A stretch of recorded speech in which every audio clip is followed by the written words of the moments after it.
Halo Bidikers. Kasus kematian Brigadir Nofriansyah Yosua Huta Barat menyeret banyak nama, baik yang terlibat secara langsung, tidak langsung, maupun yang harus dilebatkan kemudian. Salah duanya adalah dua sosok pengacara yang menjadi sorotan publik. Mereka adalah kuasa hukum keluarga Brigadir Yosua, Kamarudin Simanjuntak, dan mantan kuasa hukum Barada Eliezer, Diolipah Yumara. Lantas seperti apa sosok keduanya? Mari kita bongkar.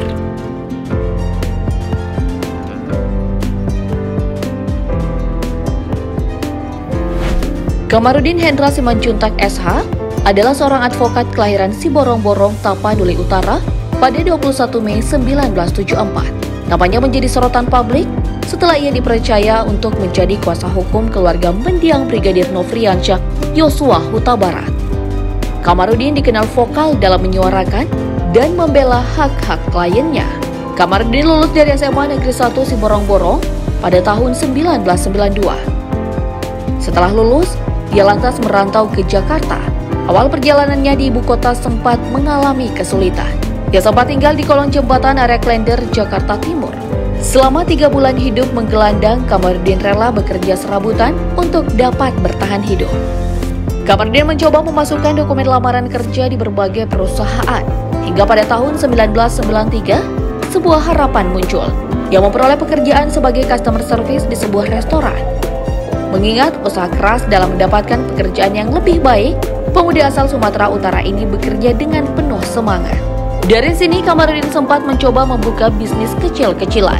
Sayangnya, bisnis ini tidak bertahan lama. Akibat pasang surut dalam dunia bisnisnya, ia pun mencoba bekerja lagi dengan menjadi seorang tenaga penjual atau sales. Lalu seiring berjalannya waktu, Kamarudin mulai menemukan ketertarikan dalam dunia hukum dan ingin menjadi pengacara. Pada tahun 2000, Kamarudin memutuskan untuk berkuliah di Fakultas Hukum Universitas Kristen Indonesia. Selama menjadi mahasiswa, ia tergolong mahasiswa yang aktif. Hingga di tahun 2004, ia berhasil memperoleh gelar sarjana hukum dengan predikat cum laude. Berselang 3 tahun kemudian, Kamarudin Simanjuntak bergabung dan menjadi anggota Perhimpunan Advokat Indonesia. Berlanjut di tahun 2019, ia membuka sebuah kantor pengacara yang diberi nama Firma Hukum Victoria. Kamarudin diketahui telah menikah dengan seorang wanita cantik bernama Juanita Marilyn Weiji. Mereka dikaruniai 4 orang anak bernama Alexandria Josephine Simanjuntak, Angelique Sharon Simanjuntak, Valencia Victoria Simanjuntak, dan Juliet Rose Simanjuntak. Selama berkarir sebagai pengacara, Kamarudin telah menangani banyak kasus terkenal. Misalnya kasus korupsi IKTP pada tahun 2010, dan menjadi kuasa hukum seorang YouTuber bernama Muhammad Kece yang terlibat kasus penistaan agama pada tahun 2021.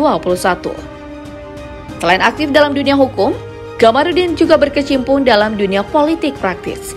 Ia mendirikan sebuah partai bernama Partai Demokrasi Rakyat Indonesia Sejahtera atau PDRIS.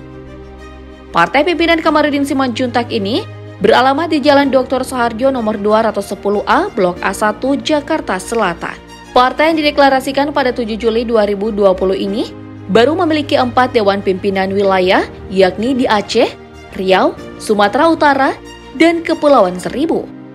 Kendati demikian, pada 11 September 2021 lalu, Kamarudin melantik DPC PDRIS Kabupaten Lumajang, Jawa Timur. Dengan segala kerja keras yang dilakukan oleh Kamarudin Simanjuntak, kini ia mampu hidup jauh lebih baik dari kehidupan awalnya mengadu nasib di Jakarta. Ia kini telah mewakili sejumlah aset seperti 2 buah mobil mewah. Kedua mobil mewah ini adalah Chevrolet Trax tahun 2018 dengan harga jual sebesar 318 juta dan Chevrolet Trailblazer yang nilai jualnya mencapai 480 juta rupiah. Sama seperti Kamarudin Simanjuntak, Diolipah Yumara juga mulai menarik perhatian publik sejak perannya sebagai salah satu kuasa hukum dalam kasus pembunuhan Brigadir Yosua. Diolipah menjadi pengacara Barada Richard Eliezer alias Baradae, menggantikan Andreas Nahot Silitonga.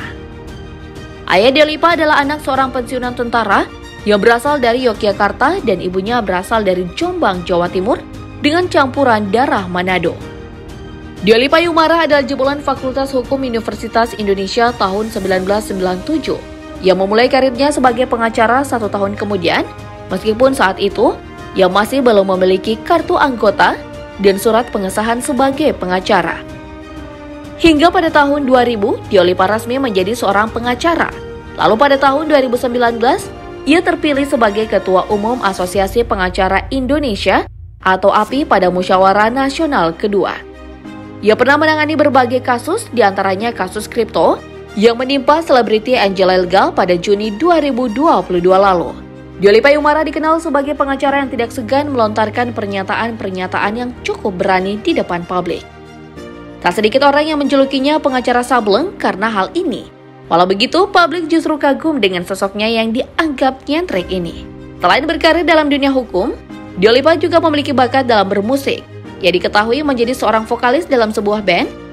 Sepak terjangnya dalam dunia seni bisa kamu lihat melalui sebuah akun Instagram bernama @diolipaproject dan kanal YouTube yang bernama Diolipa.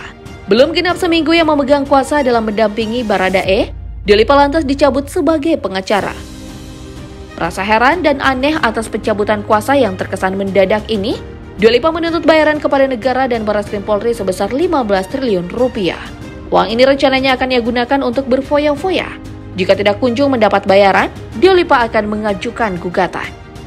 Selepas pemecatannya sebagai pengacara Baradae, Diolipa mengatakan bahwa dirinya akan membuat sebuah album musik berjudul Gangster Sambo.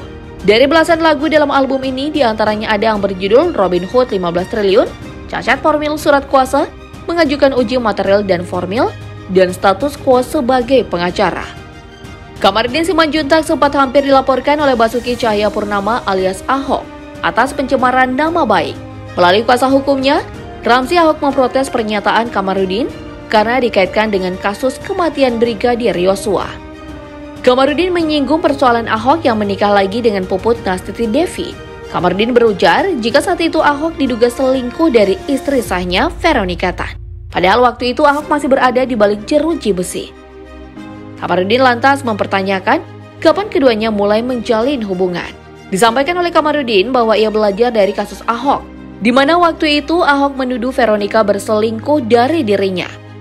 Namun Ahok lantas membuat janji pernikahan dengan Puput yang notabene-nya adalah ajudan dari Veronica. Permasalahan inilah yang Kamarudin kaitkan dengan pengungkapan kasus kematian Brigadir Yosua. Ramzi kemudian menilai pernyataan Kamarudin adalah bentuk pencemaran nama baik, sehingga Kamarudin diminta untuk menyampaikan permohonan maaf. Jika tidak, permasalahan ini akan dibawa ke ranah hukum. Di sisi lain, Kamarudin mengatakan bahwa dirinya tak pernah menyinggung persoalan dugaan selingkuh yang dilakukan Ahok. Ia mengaku hanya sebatas mempertanyakan perihal sejak kapan Ahok dan Puput menjalin hubungan. Kendati demikian, pihak Ahok memutuskan untuk batal melaporkan Kamarudin dengan alasan hanya membuang-buang waktu.